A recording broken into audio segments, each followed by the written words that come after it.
claiming myself as an Arab Jew is this political choice to say I actually belong to the region, not as a way of, oh, I'm like here to steal land from Palestinians, but actually I'm here in solidarity with Palestinians and with other Arabs because, you know, this is where I'm actually from.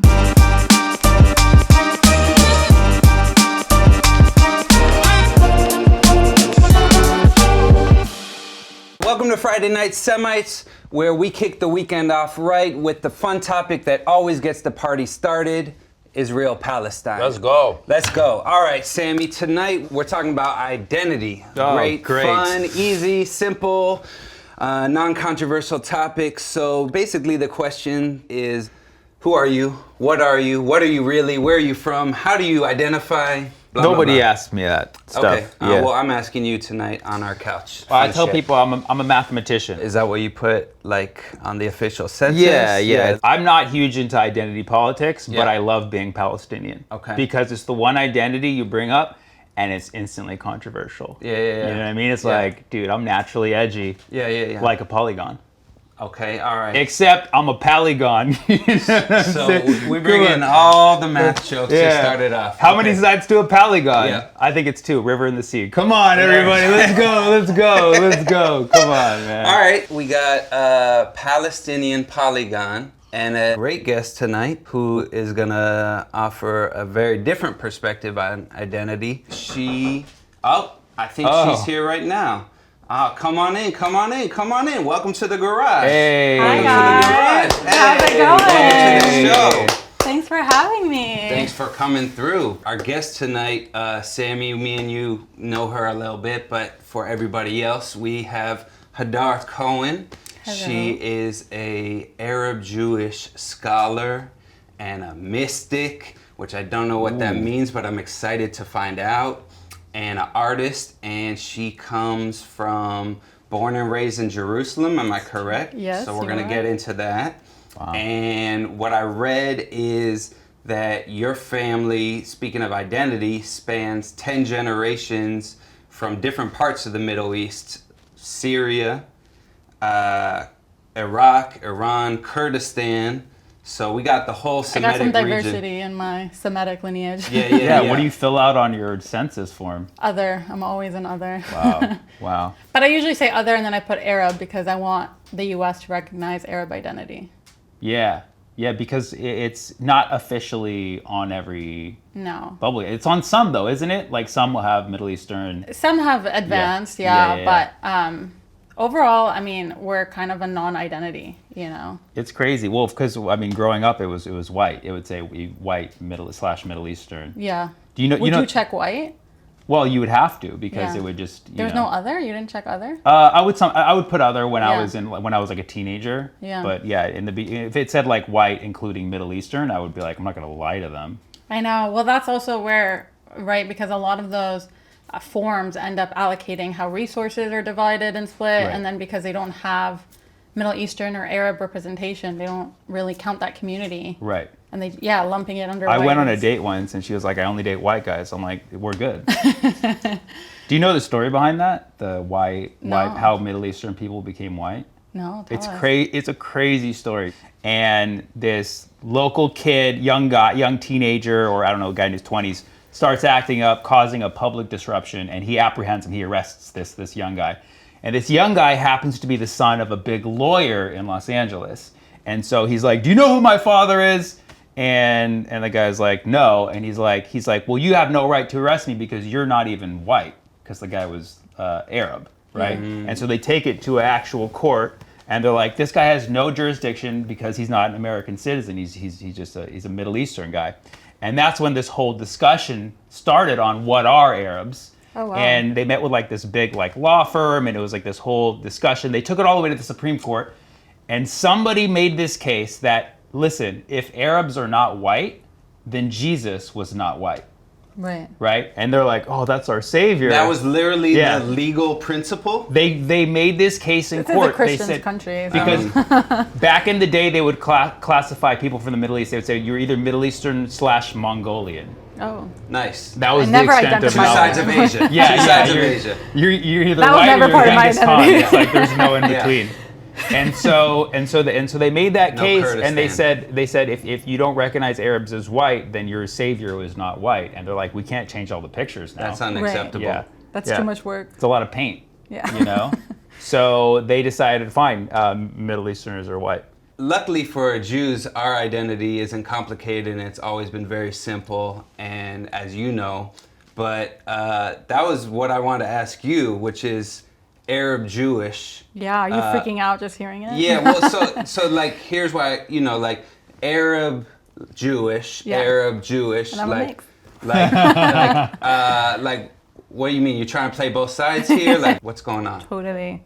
Just makes everybody confused. You know, when I say I'm Arab Jew, people are like, what? There's a lot to say about Arab Jewish identity. You said my family's been in Jerusalem over 10 generations, also have ancestry all over the region. And, you know, growing up in Jerusalem in Israeli society, Arab is such a demonized identity. Like, whatever is Arab is seen as horrible.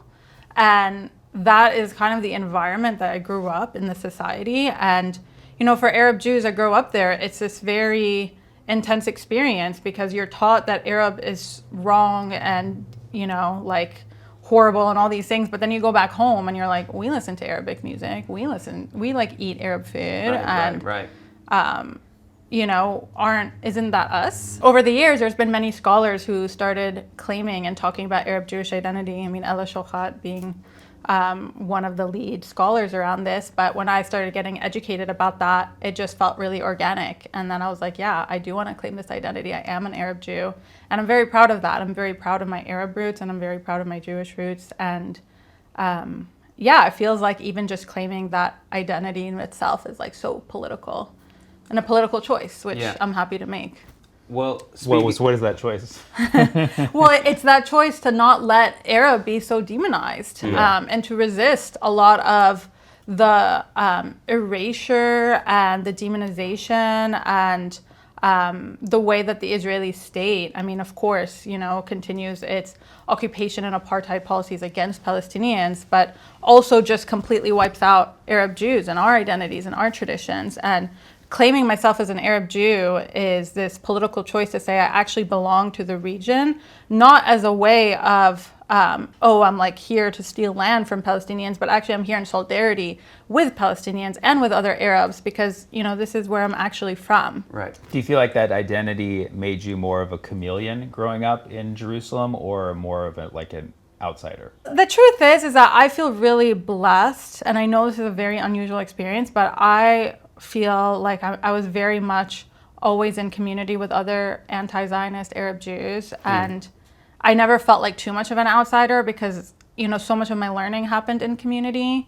You know, I lived in the Bay Area also for a few years, and we had like an anti-Zionist Arab Jewish processing circle here that we would meet pretty regularly. So I always felt like it was actually something that I was doing with my community. It wasn't something that I was doing alone. And yeah, even if, you know, the systems themselves are massive, to resist, I always felt like a shared belonging with the people I was doing it with. And also, of course, in relationship with Palestinians, you know, I had throughout my years, you know, when I was first in my early 20s and I was just, you know, trying to understand my roots and who I was, I had so many Palestinians really support me in that process. It sounds so ridiculous, right? But we have Arab Christians, we have Arab Muslims. Why can't we have Arab Jews? You know, we were also part of Arab identity. Since we're talking about identity and roots, one of my identities is I'm a Jewish mother. Part of being a Jewish mother is feeding your guests, and I failed when you came on. That I want to invite you, actually all of us, since it's Friday night. Oh, all of us. I get it. All of us. Isn't that? Come on. Josh, whoa, look at you, man. Yeah, we going there. So we got some Semitic delicacies. And let's see, what do we have here? Oh yeah, very delicacy. Look at this. Have you heard of this one before? This is called Actually, I've never had it. pita and how do you wait?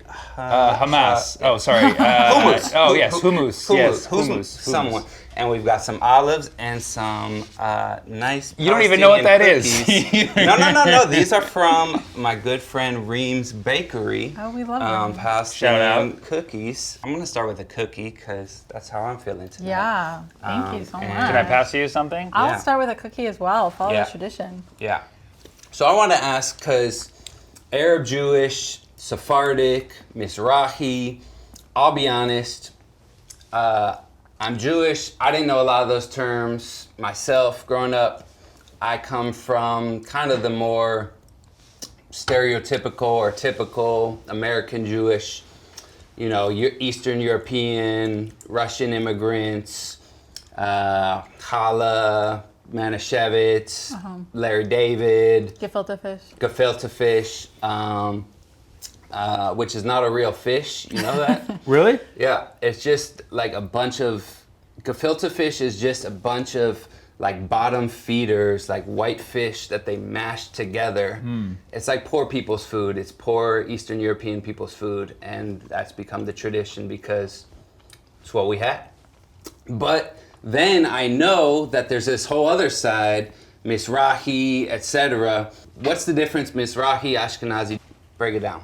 Okay, well, I mean, yeah, a lot of people are very confused about these identities, and one of the things that's important to name is that they are kind of evolving identities, right? Because as identity is something that evolves over time with shifting political discourse, political environments, and all of that. And Mizrachi is a fairly recent term that was very much coined around the creation of the State of Israel. So prior to that, it was mostly Ashkenazi and Sephardi.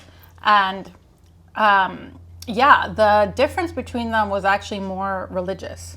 So it was like if you followed Ashkenazi rabbinic law, you were Ashkenazi. And if you followed Sephardi rabbinic law, you were Sephardi. And the Sephardic is mostly from Spain and Morocco, Portugal, or is that different? Well, so Sfarad is, or the word for Sephardi literally is Spain.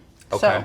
So that is, because that's where a lot of, Spain, the golden age of Spain was like one of the highlights of all of Jewish history.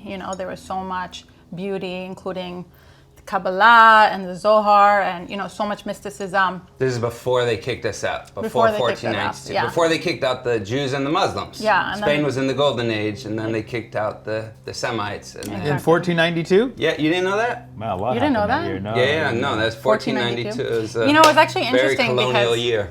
super colonial. And I've been going to Spain over the last decade, and the first time I was in Spain, I went on a just tour, one of those like free walking tours, and the guide asked, okay, 1492 is a big year, and can anyone name why? There's 5 reasons. And none of those reasons was anything about the Jews. And I was like, wow. Oh, wow. That's really wild, because for me, I grew up so much knowing 1492 is like the year that Jews got expelled from Spain. Yeah, a lot of Jewish history was just completely wiped out there, and Jewish and Muslim history also. And So you're saying in the past it was either Sephardic or Ashkenazi, right? Yeah. And then this Mizrachi came. So the Ashkenazi and Sephardi didn't actually wasn't necessarily rooted around where your lineage is from. So let's say Jews of Iran thought of themselves as Sephardi because they were practicing Sephardi law, even if they didn't have direct roots in Spain. A long story short is that with the creation of the State of Israel, this new term, Mizrachi, came about, which literally means Easterner, coined as this term to lump in all the Jews who were kind of Easterner or coming from the East. But of course, it's not a perfect term, because Jews of Morocco, who actually thought of themselves as being Westerners because they're in the west of Africa, they were like in the westernmost point. But then all of a sudden we're seen as Easterners, and that was a whole identity crisis. And, lumping in Jews from Yemen with Jews in Iraq, it's like such different traditions. But yeah, so there's a lot of harm that happened with that. There's this myth that American Jews are told, and it's hard to know truth from fact because a lot of these histories, they're not written down. But like there's this myth that pre the State of Israel, that Jews in Arab or Muslim countries faced discrimination like the Jews in Eastern Europe and like the pogroms or whatever, was your family's experience? Like, how did your family get to Israel? Was there's push, there's pull? Like, Yeah. what's the story there? Yeah, so What's the lies I've been told, and can you clear A that lot of bullshit out of lies. my head? totally, I'll try. Let's see how I do. Yeah, well, I mean, a lot of different stories in the family. But I will say that my family always looked at, their time in Aleppo or their time in Kurdistan with a lot of love and longing in some way. And it was never like, not in my home at least, the narrative that I grew up with wasn't like, it was so bad there we had to flee. My grandparents from Kurdistan, they came to Jerusalem in the 50s, and First of all, I just like how you say Kurdistan, because like we got a globe right there, and it's not officially on the map. Yeah. And as we know, borders are fucking man-made and Yeah. have fucked up the whole region. And so I love just like that. But that's where your family says they're from Kurdistan. totally. I love it. Yeah. And yeah, I mean, there's a lot of racism towards Kurds, and, Kurdistan is being occupied by 4 countries, which is not something that people talk a lot about. And actually, I think there's a lot We of... love to talk about occupied lands here, Yeah. so it's a safe space. I was going to say, there's a lot of similarities between Kurdistan and Palestine.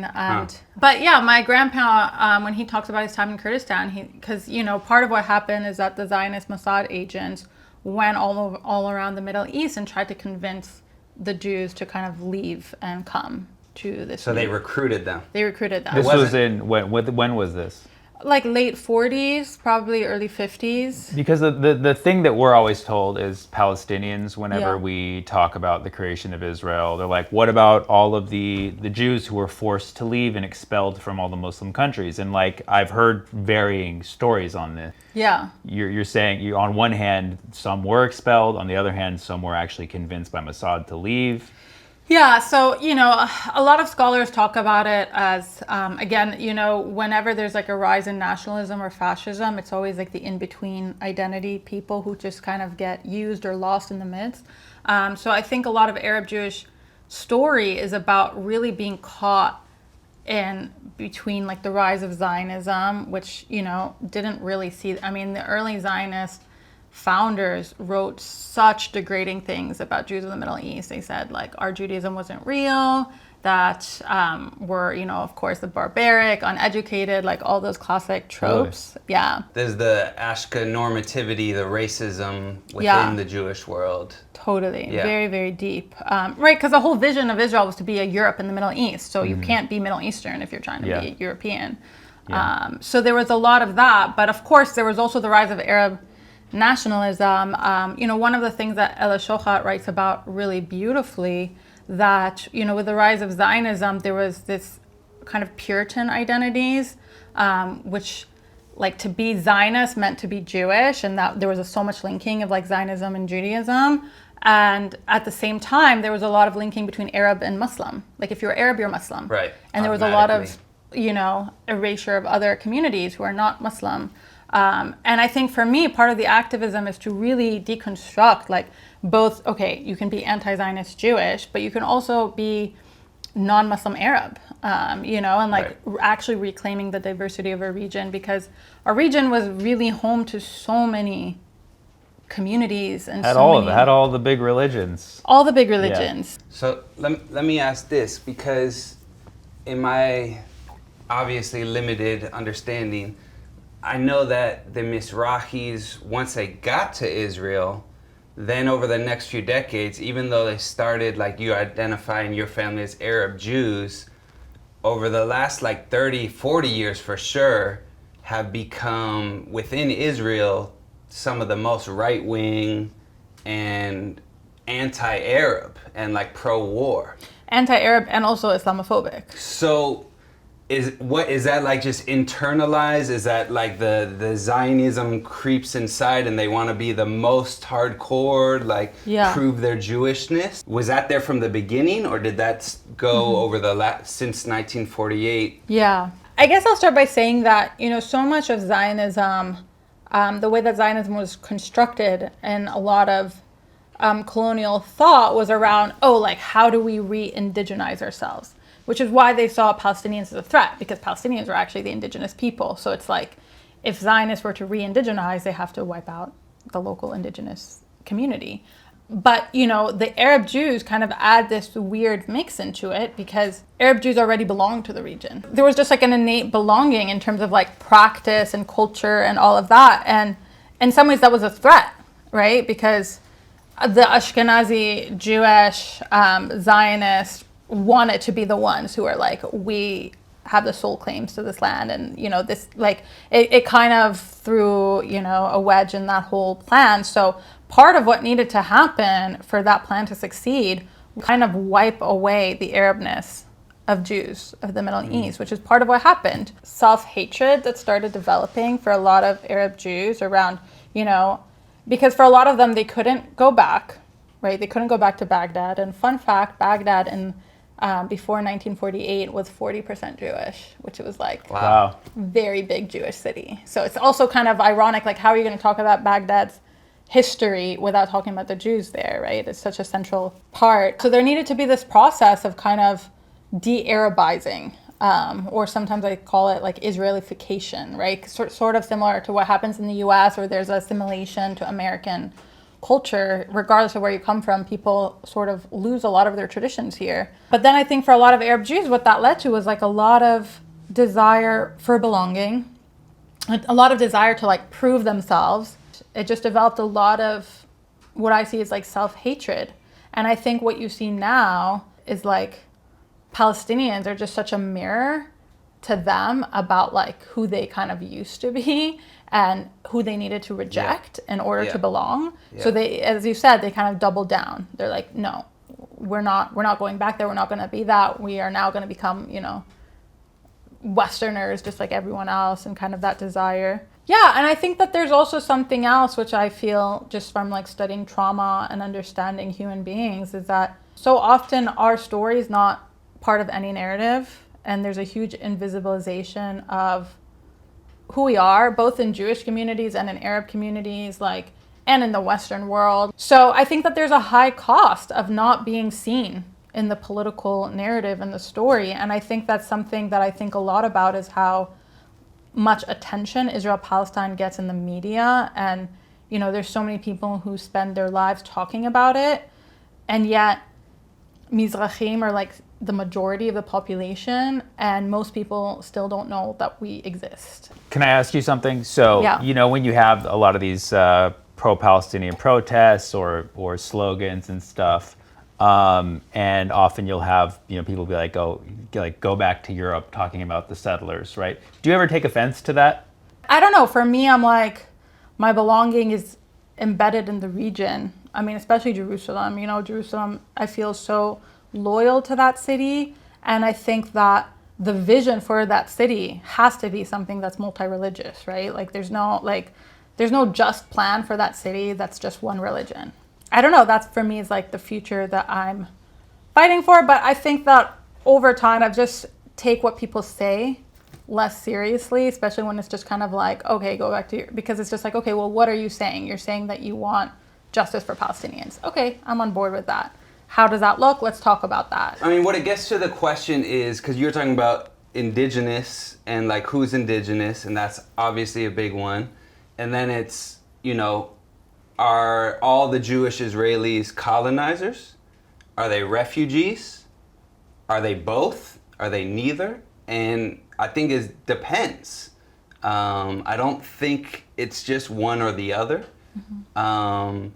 But for me, like if someone said, go back to Poland shit, or go back to Russia, like the question about where are we from and how do we identify, like my 8-year-old asked me where our family's from, and where my ancestors are from Russia, but we didn't have Russian citizenship. They were, forced to live in a certain part of the country, the Pale of Settlement, basically a ghetto. They could get killed or beaten. Like there's a lot of parallels, obviously, to what's going on. And so the idea of like, go back to this place that killed you and kicked your people out, that's not the answer. Yeah. The answer is, let's figure something else out than what's going on now. It's just a pithy fuck you, no fuck you. Well, whenever, no, I get it. I mean, whenever someone tells me, like, go back to where you came from, I'm like, finally, this guy believes in right of return. Yeah, you there know? you go. I think that, I mean, when people say go back, what I hear is just, Edward Said talked a lot about the pain of exile, and part of the pain of exile is that you actually can't go back. There's no way that you can go back. What was destroyed was already destroyed, and even if there was return, the return will be different than what was.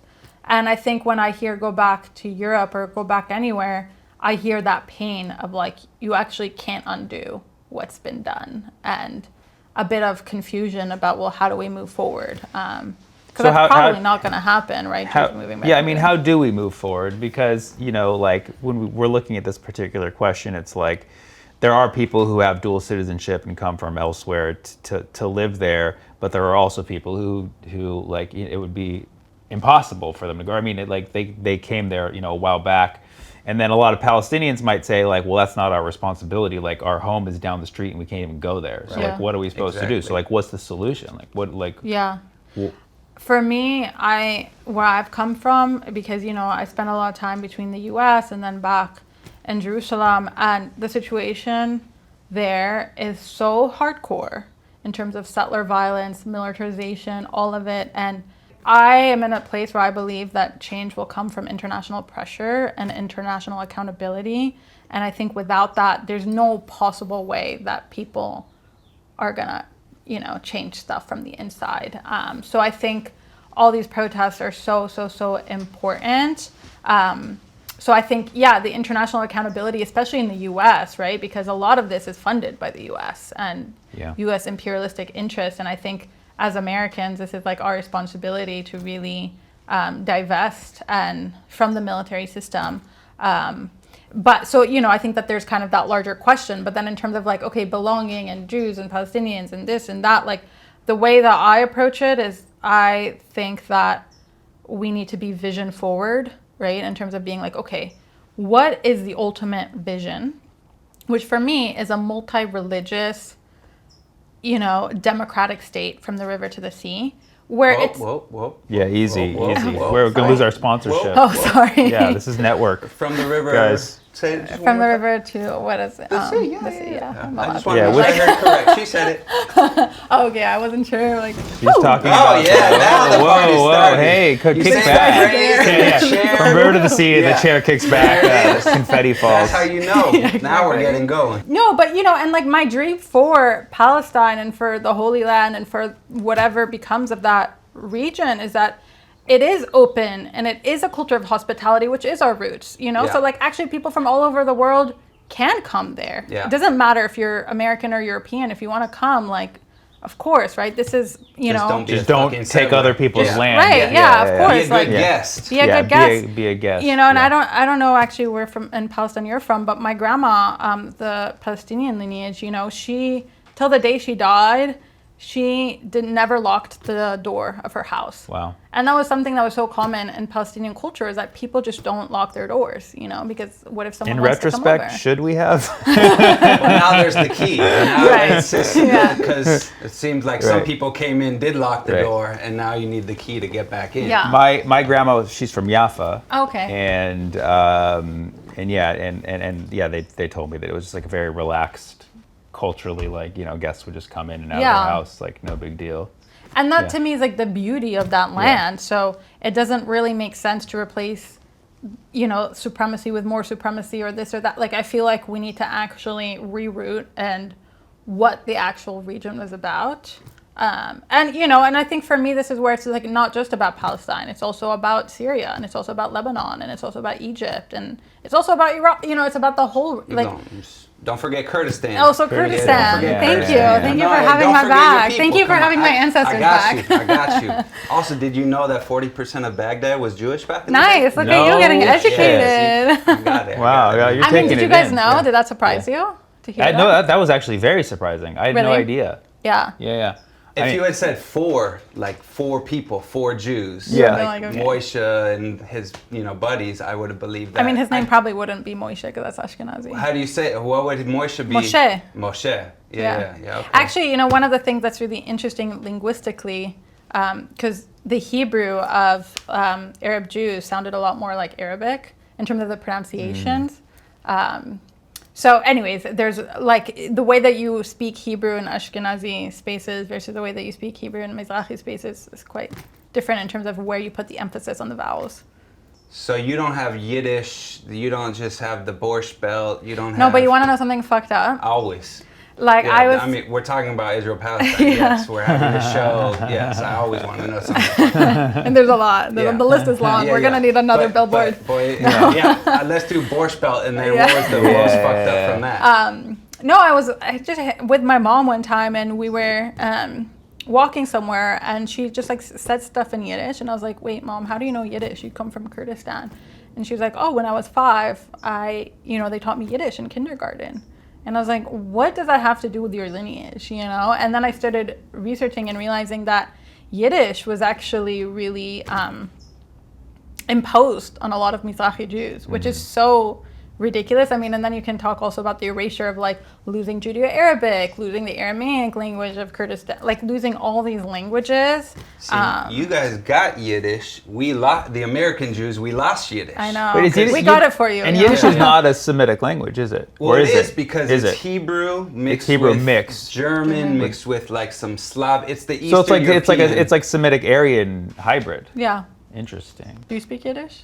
No, I didn't. Did you pick it? We didn't have to learn it in kindergarten. They didn't impose it on you. At least that, At least you didn't get the Yiddish. Well, the thing, because you were talking about like on the census, when did Arabs become white? And so like when did Jews become white was after World War II. Like I don't know if it was on the census, but if you think So we were white before you. Pioneers, innovators. We're just catching up. You're just taking our thing, man. I mean, you laid the groundwork and then we swoop in and let me try this cookie. And it ties to a lot of the things you're saying, which is both in the US, you had Jews who, like my grandparents and great-grandparents, then after World War II, left the city, the south side of Chicago, and my grandparents, and then moved out to the suburbs and kind of assimilated to white America.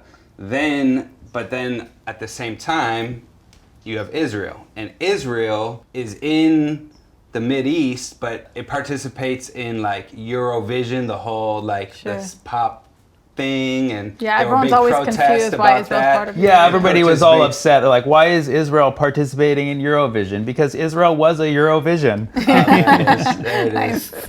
And so, I mean, I just think that's a huge part of it, which is like a lot of Jews in the U.S. of my generation are trying to reclaim Yiddish as a way to get back to their roots, which is not... It's the way to go back to Poland. No. Not go back to Poland, but go back to like a anti-assimilationist, anti-whitewashed identity, and like actually know where folks come from. Yeah, I mean, no doubt, right? Like after the Holocaust, there was this huge rupture in Jewish communities, especially in Ashkenazi Jews, around, well, where do we belong? Who are we? What's our, that's where a lot of God got erased from Jewish communities. People didn't want to believe in God anymore because of the Holocaust. So yeah, there's a massive issue, right? And the choices I feel that Ashkenazi Jews had was like either move to the US and become super assimilated into like a Christian, secular, I don't know even what American culture is, right? This mix between secularization and Christianization, or move to Israel. But there wasn't a lot of choices of just like,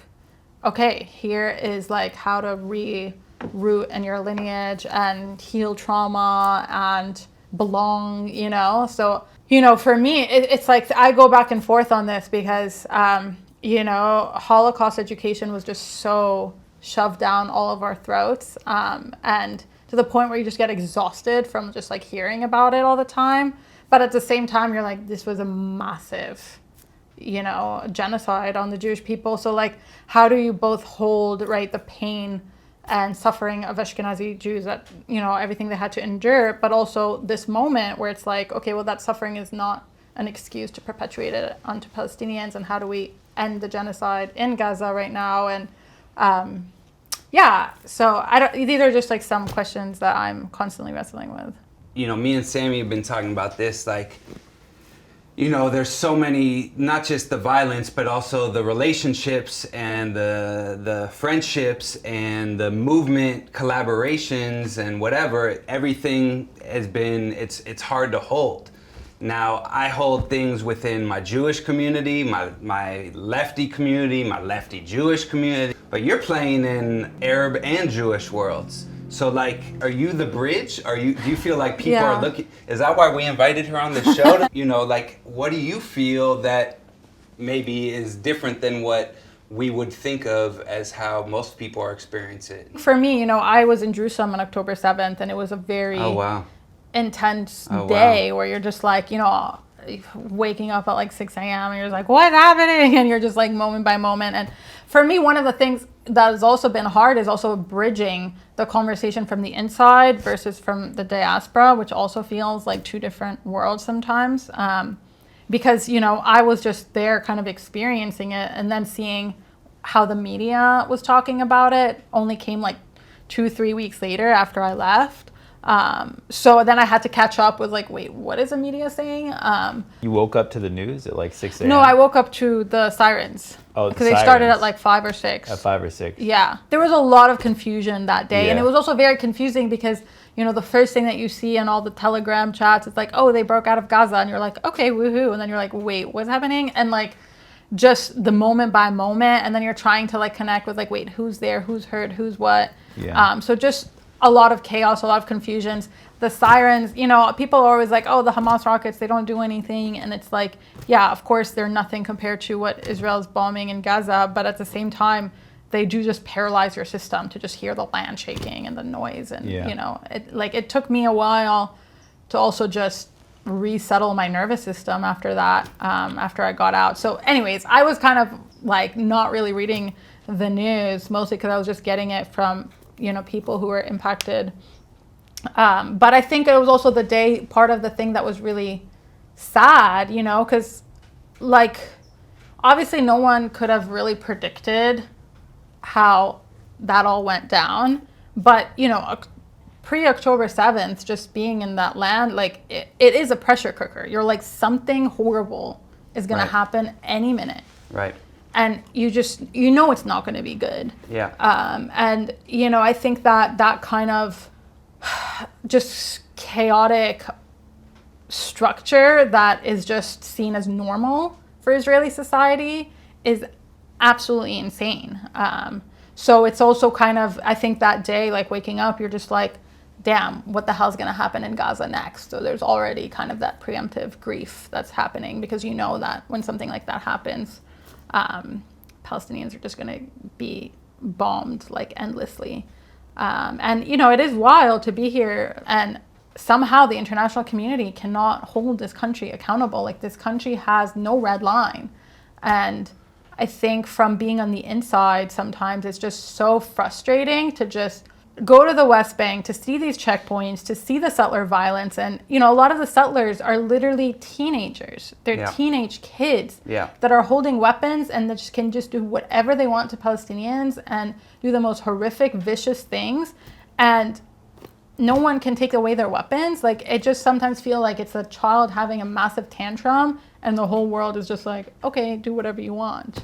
Do you get more mad at Israel or about America for like enabling? Like this is a question. As an American Jew, I wake up every day. Am I more mad at America or Israel today? That's actually, I very much resonate like with that question. You know, I know is you which one. So it's both and. You know, I mean, don't have to choose. No false binaries here. But like, these are the things. Like, I don't let Israel say they want to speak for me. Fuck that. But the outrage, the sadness, the pain that you feel as a Jewish American is, one, you see the fucking Star of David on these bombs. Mm-hmm. You see the thing that I grew up with, that I love in my family, that I love in my traditions, that I love, not all of it, but there's a lot that I love. And you see that being used, and the history of what's been done to us, and then that being done to other people. It's just doubly painful. And then my fucking tax money. So it's like double trouble. Totally. And I'm mostly, so I that's how I wake up. And And I remember you were talking about your grandma. My grandma, who was atheist, commie Jew, and before she passed, she ended up in a Jewish assisted living called the Hebrew Home. And she would joke that she was like, if they knew what I actually believe, they wouldn't let me in, so don't say too much.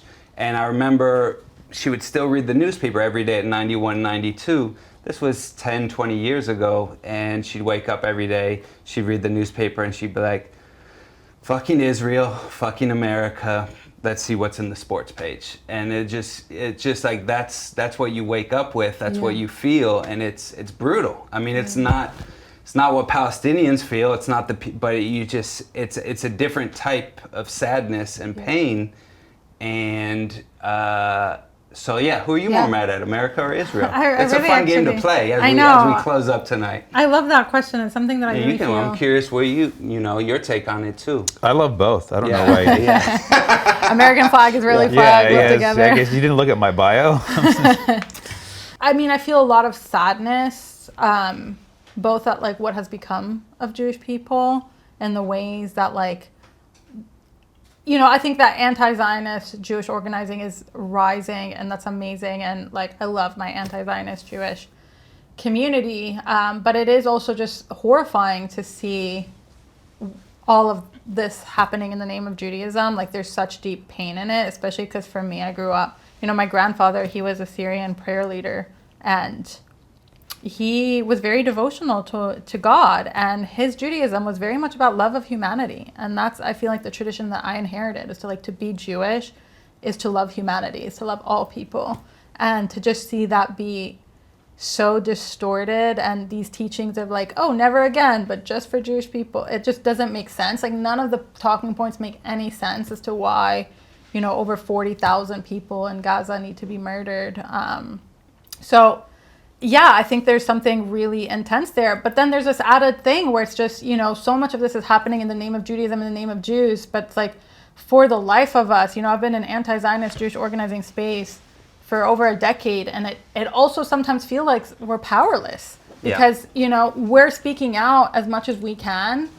But then, you have the Christian Zionism, and you have the American media, and you have all these other powers that are Lockheed Martin, Raytheon. You get beat down in the streets by the cops just like everybody else. Yeah. Yeah, well, yeah.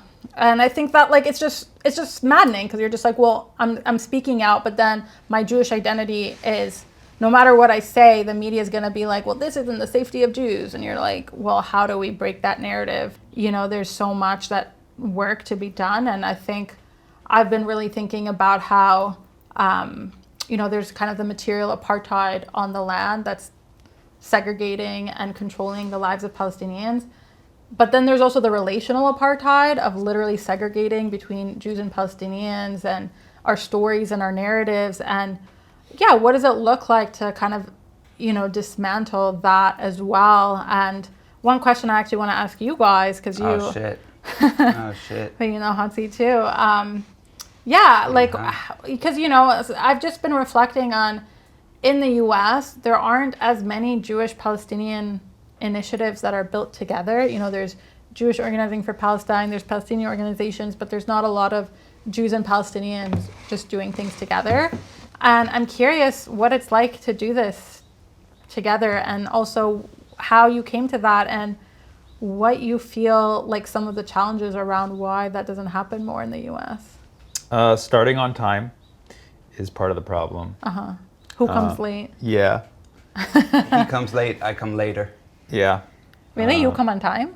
No. No. Oh. No. I don't think it's hard. I just think that because of tribal alignments, there tends to be this kind of barrier of steps that would need to happen in order for Palestinians who are anti-Zionist Jews and Palestinians we hang out all the time. It's I got so many anti-Zionist friends. It's they wanted to do something, we could be doing it tomorrow. You know what I'm saying? But with regards to people who either are, I sent this to Josh the other day. There was an interesting poll that was done in 2022. Something like 58% of American Jews identify as Zionist. 58? 58. But wait for the punchline. 58% identify as Zionist. Something like 14% identify as not Zionist, as in just like neutral. And then 9% identify as anti-Zionist. All right, we got the 9%. Yeah. And then the rest are not sure. But then, Okay, the rest are confused. The rest are like, what is Zionism? the final point of the poll, Which was? which then there was a line that said, "Do you think Jewish lives should be valued more?" Yeah, the Jewish lives should be superior or have higher rights in Israel. In American Jews, it was 3%. Only 3%. So 3% said yes? Yeah, 58% say they're Zionists, but only 3% believe in Jewish supremacy or whatever you want to call it. Right. So there's a disconnect between the supposed ideology and what that means, and then actually believing in equality and human rights. That's because my take on this, there's a big gap between the end result of Zionism and the preliminary beliefs of Zionism, which is like Jews should have a homeland, they should be safe. Like it's hard to argue with that core principle, but then you see the net result of Zionism, which a lot of Jews just they don't see that. Like it's just they're like, well, of course Jews should have a homeland. Like that's why they identify as Zionist. But then there's like this end result that the Palestinians see, which is like this is something that's like destroyed our homeland and continually forces people to be oppressed. Yeah. So that's why it's like there's all this controversy about Zionism, but like if you say it's 58% associated as Zionist, which means that 42% technically don't or are not sure. It's almost half. Right. And then within that percentage of Jews who identify as Zionist, most of them do not feel like there should be Jewish superiority in Israel. Sure. So I thought that stat was pretty interesting. Yeah. But at the same time, you do have the social barrier, the tribal barrier, what we've learned, what we've been indoctrinated with growing up, and for that reason, there's a series of steps that would need to happen in order for people to be on a mutual understanding and for Jews and Palestinians to work together. But it's not hard. Yeah. It's not hard. It should happen. Yeah, and it's interesting because in Israeli society, it's just like it's a strange thing because if you show someone what's actually happening on the ground and you're like, okay, this is what apartheid looks like, do you agree with this? I would hope most people would be like, no. Right. But then actually a lot of people, whether it's purposefully or unconsciously or whatever it is, either don't know or choose to not know and then hold on to Zionism. And I think that that's actually part of the problem, is that people are not really, and this is one of my criticisms that I have in the U.S. is that so often this conversation feels like it's rooted in fantasy. I think, the other way to do it, because you were talking about like trauma, and it made me think, I'm not trying to be a stereotypical Jew here, but it made me think of my therapist. Sure. And my therapist talks a lot about intent versus impact. So to me, it's like Zionism, the 58% is like the fantasy or the intent of a homeland for the Jews. But then the actual impact is what's actually happening on the ground. And that's why if you ask Palestinians what the definition of Zionism is, they'll give you a very different answer. Because they're feeling the impact, the brunt, the boot, the gun, the taking the house, not the sharp side of Zionism. Which maybe that's the real side. And so that's what my therapist says is your intent is good, but ask people what your impact is. But that's, I think, also where the intent also needs to be questioned, because if people were to actually read early Zionist literature, it's not good. Right. It's actually not good. Right. They talk about Herzl, talks about colonization, talks about... And, there's people who kind of speak about this in terms of the, genocide that happened to Jews in Europe was like, Jews wanted to belong so much into Europe that then the way that they started acting European. Exactly. Colonial. They're like, okay, this is how to belong, is to be like Europeans, which is colonization. From what I understanding, Herzl's fundamental ideology behind why Zionism is that anti-Semitism cannot be eliminated; it can only be avoided. Right, which is the root of which Zionism. Is to say that instead of trying to stop hate in the world or actually address it, confront it, and deal with it, the only way is to just escape it. Yeah. So, which is interesting in the sense that means that Zionism is predicated on the idea that anti-Semitism will never go away. It will never go away. 100%. And that's why anti-Semitism feeds Zionism. Well, and that's why it's also anti-Semitic, because it's like to have that, that's something that I take offense to, that Jews are fundamentally unsafe or hated in the world, and that's just what it's always going to be. Like, to me, that's insane to actually have that as a premise. Right. You know, and like, yeah, it is a bit, you know, oh, okay, just we'll never have it good on this earth. And it's like, well, why can't we actually just belong? And why can't we actually just talk to people about our pain and our stories, you know? Like, why do we have to segregate and just hold on to this military? Like, and that's the fucked up reason that a lot of American Jews still do support Israel, because there's, I don't know, you know this, but like there's this idea that it's the backup plan, which is if fascism comes here in the US and anti-Semitism and Charlottesville and all that keeps going, oh, we can go to Israel and we'll be safe there, which is hilarious, this idea that like Israel is the safe place for the Jews. yeah. Because Israel is probably the least safe place for the Jews in the world. And so the answer, like why are we doing this? That's why we're doing this, because I agree with you, which is like the answer is not to run. The answer is not to build a bunker, although I like our garage right here. But like the answer is to build with other people. And it's hard and it's tough. And after October 7th, I'll say for me, it was easier. Like I found my lefty Jewish friends and artists and comrades, they were like circling up. Yeah. And then my Arab and Palestinian friends were circling up. And I often am a bridge, not the strongest bridge, but I'm often like try to play that role. And then it was like, well, where do I go?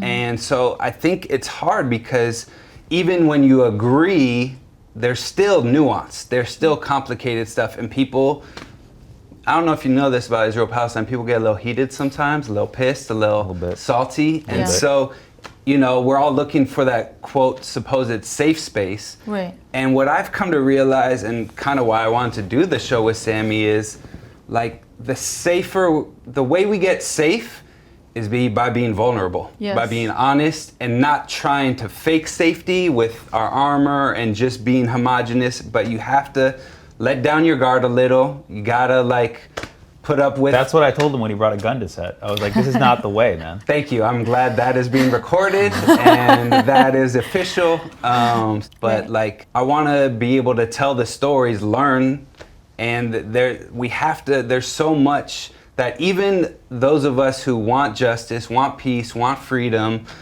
you know, want to tear down the walls, there's still a lot of history and present day stuff we don't know. Yes. Shit, you educated me on half the Jewish stuff I didn't learn growing up. And now you so, got that Baghdad statistic. I got the Baghdad. It was four. It was, you know, he's 40, the math 40%. guy. He's the math guy, so I'll just get him later. Yeah. But I'd be remiss, since we're talking about the Jewish shit, a lot of Jewish shit. Thank you for putting up with us today. I appreciate it. This is good Semitic solidarity. I had so many pun ideas that I had to refrain. Man, I mean, I honestly feel also a lot of the time Palestinians know more about Jewishness than Jewish people. I mean, There's this two-way. There's this thing. It's just like whenever like like Israeli people like will like DM me, they'll be like, "Did you know this about Hamas?" Like I don't know these things about Hamas. I'm like, "How do you know so much about Hamas?" So like, "How do you know so much about Israel?" I'm like, "Touche." Yeah. You know what I mean? Yeah, it goes both ways. So I wanted to ask, you bring a whole different side, the mysticism side. Like what? All I know about Jewish mysticism is Madonna tried it for a minute, like she tried Kabbalah in the 90s. It was a fad. Is it Kabbalah or Kabbalah? Kabbalah? Depends if you're Ashkenazi or Sephardi. Oh, really? Oh, nice. Really? Nice. Yeah, because then Nice. you see like where you put the emphasis. Nice. Because So what would you Kabbalah say? is like what we hear in like like movie references. So what do you say? Kabbalah. Well, so I mean, I would say Kabbalah. Kabbalah. Okay. Yeah. Kabbalah. So the emphasis is more like the end. Ashkenazim usually have it more at What does the it mean? first syllable. So it comes from the root kabel, which means to receive. So Kabbalah literally means to receive God. But Kabbalah. But, I mean, it doesn't have the "ah" in it, but Yeah. But I like it. Got a little, I like it. Got a little something. I love it. But like, does I started teaching Jewish mysticism to a lot of Arabs and Palestinians, and they love it, and they're so like receptive to it, and it's actually so fascinating to me that Arabs are oftentimes, in my experience, so much more receptive to Jewish mysticism than Jews are, because Jews have a lot of Shocking. like hang-ups about God. I don't know what you're talking about. How many times did I say I was an atheist Jew on this show? like 5. I feel like you're walking all these like in between spaces. Was the mysticism?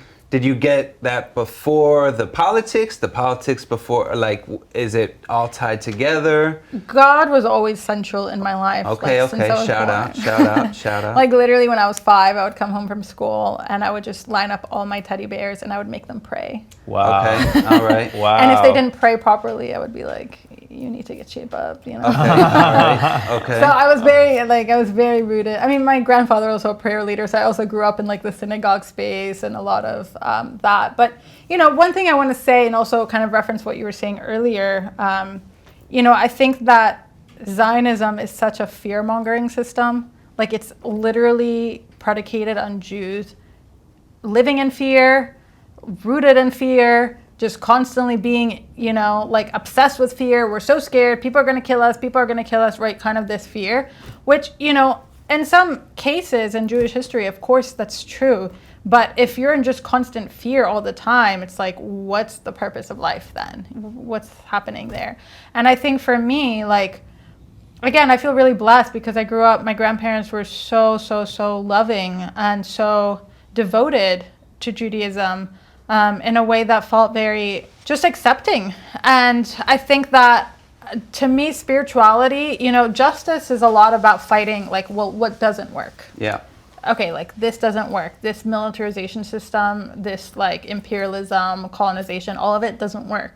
But then what does work? And to me, that's where spirituality gives the answers because, you know, to really assert what gives life or what's a life-giving way. You know, to me, spirituality is really all about protecting the life force and the life energy, which to me, that is God, right? You can have so many different names for who God is, and many traditions have many names, but it's really about the aliveness, right? The power of life. And I think you see that with all communities. I mean, certainly both with Jews and Palestinians, the resilience is so strong, where it's like so much brutality, so much oppression, and yet somehow life keeps giving and life keeps, you know, holding down that life force energy. And to me, that spiritual belief is that no matter how big the empire is, no matter how big the weapon systems is, it's like, it just actually does not have the power to crush life. Like, it just doesn't. Amen. There's many reasons to fear, literally anything. You can live in fear. You can find good reasons and justifications to live in fear, wherever you are, whoever you are. But spirituality gives this lens of like, actually, we're here on earth to transform ourselves, to look at fear, to actually understand that there's something deeper and greater than that, which to me is love, right? Spirituality has to be in some ways rooted in love. And I just don't really understand how you can be a spiritual person or a person of faith and still invest so much in militarization. Like, to me, those are contradictory things. So, well, yeah, I think, you know, believing in, you know, hope over fear and solidarity over separation and affirming life, I feel like that deserves a toast. Thank you for coming on Friday Night Semites. Thank you for having me. And we appreciate you and all the new stats and knowledge you dropped on us. And as the Arab Jew, we expect you to bring peace to the region just by yourself. Okay. But we'll try and do our carry it on my best. shoulders. We'll try and do our best to help out as long as you continue bit. feeding me. Yeah, we'll feed you, and you know, to life, l'chaim. To life, l'chaim. Thank you so much Whatever, for having what they me. said. Yeah. Happy Friday night. Shabbat shalom. Thanks, Mom.